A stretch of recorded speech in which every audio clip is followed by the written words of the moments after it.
ವೀಕ್ಷಕರೇ, ನಾನು ಟಿಪ್ಪು ನದಾಫ್ ನಿಮ್ಮ ಮುಂದ್ಗಡೆ ಮತ್ತೆ ಒಂದು ಅದ್ಭುತವಾಗಿರ್ತಕ್ಕಂಥ ಮೋಟಿವೇಶನ್ ಕಥೆಯನ್ನು ತೆಗೆದುಕೊಂಡು ಬಂದಿದ್ದೇನೆ.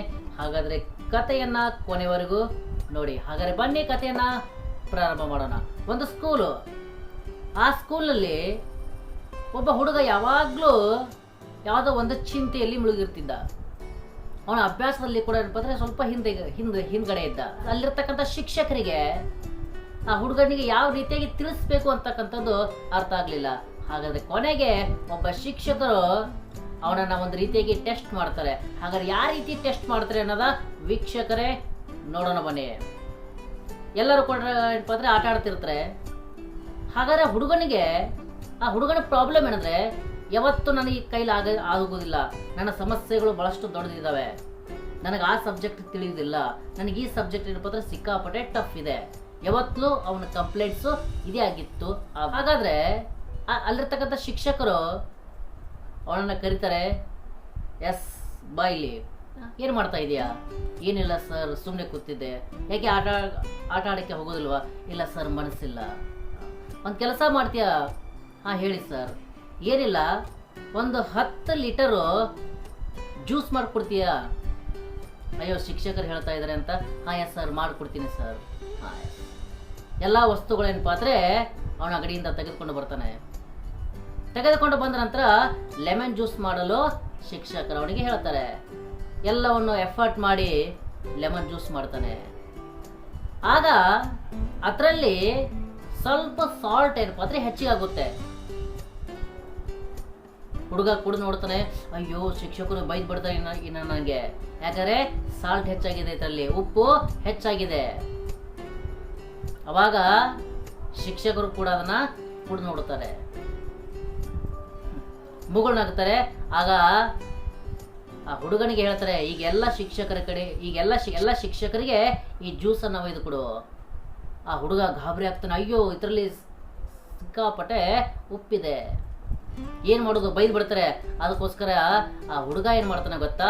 ಅದನ್ನ ಚೆಲ್ಲಕ್ಕೆ ಅಂದರೆ ಬಿಸಾಡ್ಲಿಕ್ಕೆ ಹೋಗ್ತಾನೆ. ಇಲ್ಲ ಸರ್, ನಾನು ಬೇರೆ ಮಾಡ್ತೀನಿ.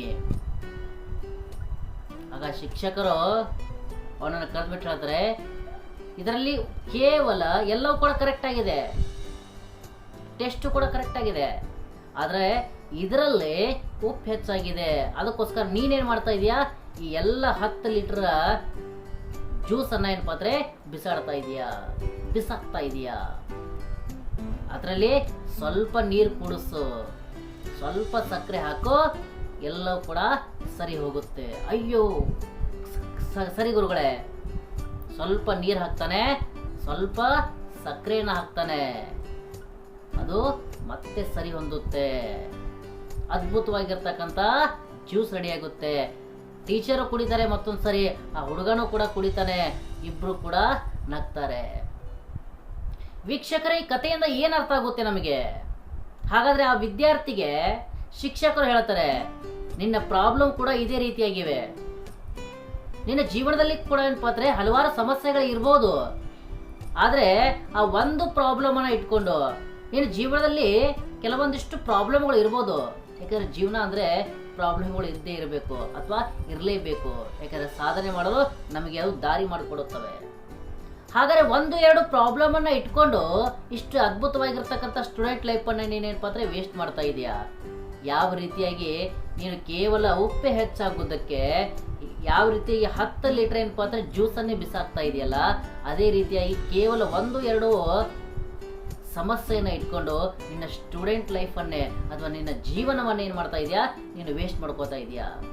ಹಾಗಾದ್ರೆ ಸಮಸ್ಯೆಯಲ್ಲಿ ನಿನ್ನ ಸಮಸ್ಯೆ ಇದಾವೆ ಅಂತ ತಿಳ್ಕೊ. ಆ ಸಮಸ್ಯೆಯಲ್ಲಿ ನೀನೇನಪ್ಪ ಅಂದ್ರೆ ಆನಂದವನ್ನ ಸೇರಿಸು, ಖುಷಿಯನ್ನ ಸೇರಿಸು, ನಾನು ಸಾಧನೆ ಮಾಡಬೇಕು ಅಂತಕ್ಕಂಥದ್ದು ಸೇರಿಸ್ಕೊ. ಅವಾಗ ನಿನ್ನ ಸಮಸ್ಯೆಗಳೆಲ್ಲವೂ ಹೊರಟು ಹೋಗುತ್ತೆ. ವೀಕ್ಷಕರೇ, ಹಾಗಾದ್ರೆ ಕೊನೆಗೆ ಒಂದು ಮಾತನ್ನ ಹೇಳಕ್ಕೆ ಇಷ್ಟಪಡ್ತಾ ಇದ್ದೀನಿ. ನಮ್ಮ ಸಮಸ್ಯೆಗಳು ಇರ್ತವೆ, ಆ ಸಮಸ್ಯೆಯಿಂದ ನಮ್ಮ ಲೈಫನ್ನೇ ಹಾಳು ಮಾಡ್ಕೊಳ್ಬೇಡ. ಕೇವಲ 1-2 ಸಮಸ್ಯೆನ ಇಟ್ಕೊಂಡು ಕೊರಗೋದಲ್ಲ ಜೀವನ. ಯಾವ ರೀತಿಯಾಗಿ ಆ ಸಕ್ಕರೆ ಮತ್ತು ನೀರನ್ನು ಬೆರೆಸೋದಲ್ಲ, ಹಾಗಾದ್ರೆ ಸಮಸ್ಯೆ ಇದ್ದಾಗ ನಾವು ಆ ಸಮಸ್ಯೆಯನ್ನು ಎದುರಿಸಕ್ಕೆ ಏನು ಮಾಡಬೇಕು ಅಂತಕ್ಕಂಥ ಯೋಚನೆ ಮಾಡಿದ್ದೇ ಆದರೆ ನಮಗೆ ಪರಿಹಾರ ಸಿಕ್ಕೇ ಸಿಗುತ್ತೆ. ಅದ್ಭುತವಾಗಿರ್ತಕ್ಕಂಥ ಜೀವನ ವೇಸ್ಟ್ ಮಾಡೋದಲ್ಲ, ಸಮಸ್ಯೆಗೆ ಪರಿಹಾರ ಇದ್ದೇ ಇರುತ್ತೆ. ಓಕೆ, ಈ ಕತೆ ನಿಮಗೆ ಇಷ್ಟ ಆಗಿದ್ರೆ ಲೈಕ್ ಮಾಡಿ, ಸಬ್ಸ್ಕ್ರೈಬ್ ಮಾಡಿ, ಹಾಗೆ ಮತ್ತೊಬ್ಬರಿಗೆ ಈ ವಿಡಿಯೋನ ಶೇರ್ ಮಾಡಿ. ಜೈ ಹಿಂದ್.